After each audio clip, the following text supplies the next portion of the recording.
রহমান রাহিম। আসসালামু আলাইকুম। সবাই কেমন আছেন? আশা করি সবাই আল্লাহর রহমতে ভালো আছেন। আমি আল্লাহর রহমতে খুব ভালো আছি। Welcome to my channel. আজকে আমরা একটা আপেলের মিল্কশেক বানায় দেখাবো। প্রথমে আমরা নিয়ে নেব বরফ করা দুধ, ব্লেন্ডার জারে নিয়ে নেব। একদম দুধটা বরফ করা থাকবে, দেখেন এভাবে বরফ থাকবে অর্ধেক।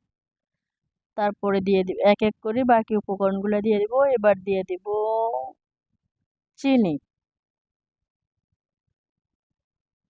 এই যে চিনি দিয়ে দিচ্ছি পরিমাণ মতো, যত গ্লাস বানাবেন ওই পরিমাণে অত চামচ দিয়ে দিবেন।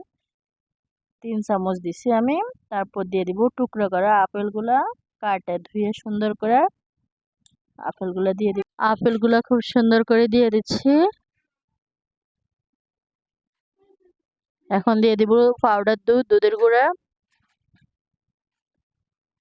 এখন সবগুলো একসাথে ব্লেন্ডার জার অন করে মিক্স করে নেব।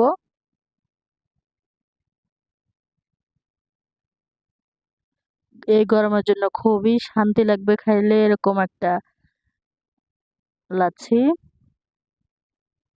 আমাদের লাচ্ছিটা রেডি হয়ে গেছে। এখন সুন্দর করে একটা লাচ্ছির গ্লাসে সার্ভ করব।